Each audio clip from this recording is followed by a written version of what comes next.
Yeah, so born and raised in Tennessee. Not many of us locals anymore. I feel like everybody's moving here.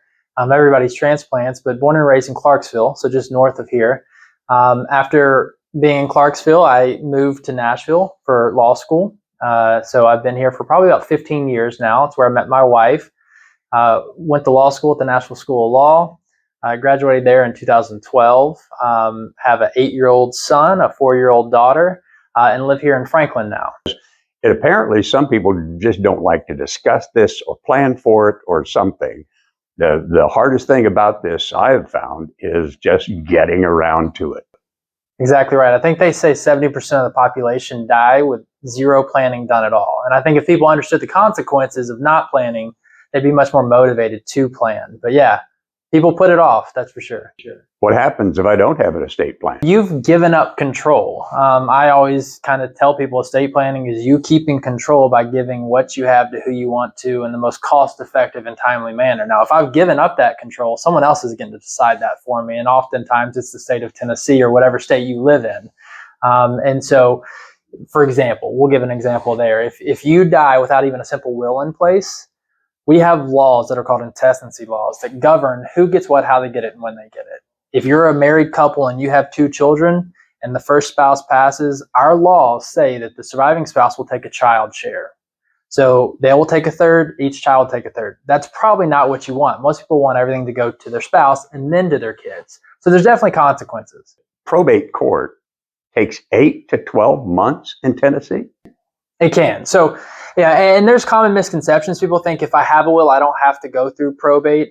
Whether you have a will or don't have a will, you're going through probate either way. And what probate is, for people who aren't familiar, it's an 8 to 12 month process that is essentially the process of getting things transferred out of your name to whoever you've left it to. And oftentimes that's kids or family or loved ones. It's just a process you have to go through. Now, there are vehicles and estate planning options available to you if you want to bypass that process. But generally speaking, it's about 8 to 12 months to work through that process. Is it not? It is. And it's always expensive, not so much because of what you have going through it. It's expensive because you're having to involve the courts and attorneys. And they're necessary in the equation in order to accomplish that process. Tell me the important differences between a will and a revocable trust. Yeah, so wills and trusts are just alternatives to each other. Both will allow you to say who gets it, how they get it, when they get it. So again, because you've planned, you've kept that control. You're not letting Tennessee decide who's going to get it. But the main difference in the two is what the administration of the estate looks like after you're gone. If you have a will, those assets are going to go through that probate process to get transferred out of your name to the people you've left them to. If you have a trust, anything in that trust at the time of your passing is not required to go through that process. So you're looking at a much shorter administration time, and oftentimes it costs nothing because there's no courts and attorneys involved. What is pay on death, and why don't I just do that to avoid probate or anything else? Yeah, pay on death is another name for a beneficiary designation. And oftentimes for most people, the majority of what they have is a financial account of some type or an insurance policy or something along those lines that they can actually designate a beneficiary on that account. Even cash accounts, checking savings, they, unlike in a retirement, an IRA or 401k or an insurance policy, which those by default come with beneficiaries and your advisors and stuff are asking who do you want to designate. Cash accounts by default don't come with those, but you can add them. But anything you have a pay on death beneficiary on, it's going to skip probate, avoid the will, not be governed by a trust, anything like that. It's going to pay directly to whoever you've named. So that is a tool that can be used as a probate avoidance technique. Now, there's some stuff we can't put beneficiaries on that would still be required to go through probate, but most of what we have, we can designate a beneficiary. I picked up something from your seminar that led to this question: who or what should I avoid while I'm doing my estate planning? There are some shortcuts that people might see that look pretty tempting. Oftentimes in people's planning, their goal is to try to just give someone power to do something immediately or bypass probate or courts, and they just do it in the wrong way. One way I see that is adding someone as a joint owner on something. So sometimes people are like, well, I put my kid on my bank account with me. That way, if I'm older and I need help or someone to do something for me, they're already on there and they can access those funds. And then upon my death, it's just already in their name. yes, that would accomplish those things, but also what that's doing is you're opening yourself up to their liabilities. So if they got in a car accident or got in a divorce or anything like that, that account is just much as theirs as it is yours. So you could lose your money to their liabilities. So it's better to just have a simple power of attorney in place, giving someone the power to do something when you can't, but also then naming a pay on death beneficiary of that account so it avoids probate.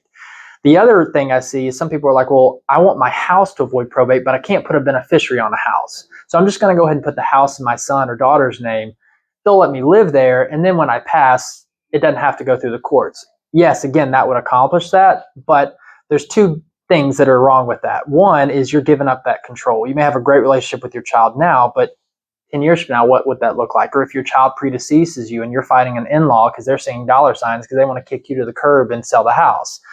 The other thing would be is that you have the tax consequences of that, where there could be capital gains issues for your loved one that you've left that house to by doing that versus just letting them inherit it upon your death. And that's where trusts come in to keep the house out of probate and things like that. Are there people or shortcuts, internet instructions, forms that people kind of download and think they can do this on their own? I mean, do people try to do it on their own, and are they?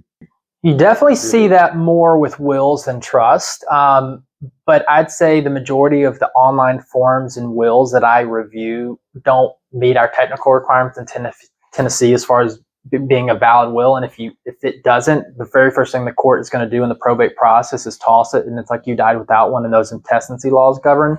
So you always want to be careful on that. And then also it puts you in a box. So, you got this option, this option, this option. If you don't fall under one of those, well, how do I do this now? And so when you have an attorney drafted plan, it's very custom to what you want. And you can't just write out what you want to happen, sign it, have a couple of people witness it and all that. Why can't you do that? So there are things called holographic wills in Tennessee, and those are, another term for it is a deathbed will. The law exists because they wanted to give people opportunities who are on their deathbed, can't get to an attorney's office to have something drafted and this and that. And there's a lot of requirements and stipulations around it to meet those technical requirements. And so oftentimes people still will not hit all those requirements, and it gets tossed. Who should at some point I'm going to need a trustee, a power of attorney, an executor of my will, or all of the above. What person in my life is the most likely person that I would want to pick for that? The normal person. Right. So oftentimes, not that I'm a normal person. Oftentimes it's your spouse. That's your first option. And then if you're single or your spouse has predeceased you, people look to their children if capable and able. And then they'll look at family or friends. There are companies that do that, because I have some clients who are like, I just have nobody. And so there's companies do it. Downside of those is they charge fees, of course. The main thing I tell people in that regard, pick who you think would be best for the job. Don't worry about hurting feelings. Don't worry about any of that. So pick someone who you think, if it's going to be handling your finances for a power of attorney, who's going to be best doing your day-to-day financial world? If it's talking to doctors, making health decisions during that time, who's going to be the best to do that? If you have a child that's a nurse, okay, well, that would make sense. Or if you have someone geographically located closer to you, okay, that may make sense. So yeah, put who you think would be best for the job. How much should all of this cost, this estate planning? Yeah, you've got a nice office here. There's got to be overhead. Yeah. Obviously, if you go to the guy on the corner who's going to do your divorce case, your criminal case, and write you up a will, he's just preparing a form. You're going to pay, a few $100s for something like that. But that's not estate planning, and that's where you can get in trouble because, if you get into deeper discussions on some of this stuff, all different types of property passes in different ways, and it's important to make sure it all works together. So you could have a will that says this, but then you could end up disinheriting someone because it didn't incorporate this other aspect. And so if you're having an estate plan prepared that looks at the big picture, that's going to run you a little bit higher in cost. And I mean, it can, be $1,000 or up, right? Depending on the need or what you need. But oftentimes it's a one-time setup cost. And then there may be ongoing maintenance through the years if your wishes change, because as long as you're living, it can be amended or changed. But for the most part, people just get it in place, know they're protected, throw it on the bookshelf, and forget about it. Are there any special considerations if I want to leave part of my estate to a charity? There is. So oftentimes when you're wanting to have a charitable gift upon your death, again, there's different types of assets that you're leaving. So you may have assets like an insurance death benefit or a cash account or the equity in your home, things like that. And then over here, you may have retirement accounts. The retirement accounts are taxable accounts for most people, unless it's a Roth. So it's tax deferred money. So when you take distributions on that money, you're going to pay the income tax on that distribution. So same as if a child inherits that from you or a loved one inherits that from you and they take distributions, they're going to pay the income tax. If you leave that portion to a charity, they're going to get it tax free because they're a tax exempt organization. So it's better to kind of carve out the taxable money that would have been left to your loved ones for your charitable gift. That way it's more tax free money for your kids or your loved ones. So there's some strategy to that, but you can spell that out in a will, a trust, anything. Yeah. A lot of people might think because we have a high inheritance tax exemption that there's not going to be any tax on anything, including that coming out of the IRA, but that is not correct. Right. Yeah, we are actually, and it's no excuse to have anybody pass away, but we are in a very tax-friendly time to die just because our federal and state exemptions are so high. It's come 2026, January of 2026, it's going to be $15 million for an individual. You can double that for a married couple. And then in Tennessee, at the state level, we did away with our state estate tax and our state inheritance tax in 2016. So there's nothing at the state level. So the only thing taxable to most people upon receiving an inheritance is the tax deferred retirement account. Now, what if I'm a young family man like yourself? I mean, you're obviously, you can't be more than what, 30? 40. You're 40. I'm 40. Let's say you don't own a home. The only thing you have is your money and you've got a life insurance policy. Is there any need to do any estate planning if you just have a life insurance policy and your bank account?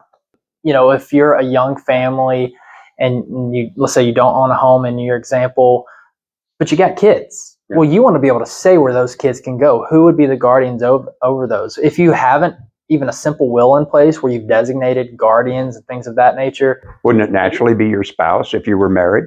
So yes, it would be. But if both of you had passed or in a common accident, then they're going to get tied up in state custody until there can be a hearing appointing a guardian. If you have something in your will, it expedites that process where they can go into a temporary custody arrangement with a loved one or whatever until someone formally can be appointed guardian over those children. And then also, aside from the will part, having the powers of attorney, everybody needs those because at any point in time, we could become incapacitated due to a car accident or anything and need someone to step into our shoes and do things. So we're still living, but incapacitated and need that help. If we don't have that power of attorney in place, your loved one is going to have to get what's called a conservatorship over you, which is a court process that can take months and cost thousands of dollars. And so even an 18-year-old who goes away at college can benefit from a power of attorney because their parents now want to figure out what happens if they get rushed to a hospital in Knoxville after a UT game, right? But they're a legal adult. If they don't have powers of attorney, those parents can't get any of that information. So even an 18-year-old can benefit from some type of planning. If somebody sees this and they say, I got some more questions that I want to ask Ryan, is there a charge for meeting with you? No. So consultations are completely free, no obligation. Typically, we'll sit down, we'll talk through your needs. If you have existing planning, we can look through that, make sure it's buttoned up. And then if you need me to do something or we need to tweak existing planning, I work off flat fees. And so based on your needs, we'll quote you a fee. Again, there's no obligation, but happy to help in any way I can. Are there any times when you meet with somebody and you tell them, listen, you don't need my help, come back when you do? Absolutely. Yeah. I mean, and I like to see that. Unfortunately, it's few and far between because as I mentioned before, 70% of the population have nothing in place at all. But normally somebody needs something just because they're missing one element of it, or maybe they had a trust but forgot to put something in it that needed to be, or they created their will 20 years ago and now their kids are grown and they kind of want to change the structure for them. So oftentimes there's something that needs to be done. So I'm glad we addressed it. But yes, I'm 100% okay with just sending someone on the way if everything looks good. Is there anything we left out? Is there anything you want to add to all of this? No, I think it's just the importance of planning. It's far too common. This is a thing that gets pushed down the road. And as I mentioned before, if people truly understood the consequences of not planning, The hardest tool in the toolbox to find when you need it is around to it. yeah, and it's not, and people sometimes are intimidated by the process. One, it's never a fun conversation, but it doesn't have to be hard. Oftentimes at the end of meetings or at the end of planning, people are like, well, that was easier than I thought. And really from the first meeting till when we're signing everything, getting it finalized, within a couple weeks, you can have it done. It may not be a fun conversation, but it's not all that. And it is still true. You can't take it with you, right? So that's still true. It's still true. Ryan, thank you. Yeah, Thanks for your pleasure. help. Thanks for all the having me. information. Yeah. Appreciate it. Ryan Knight, estate planning.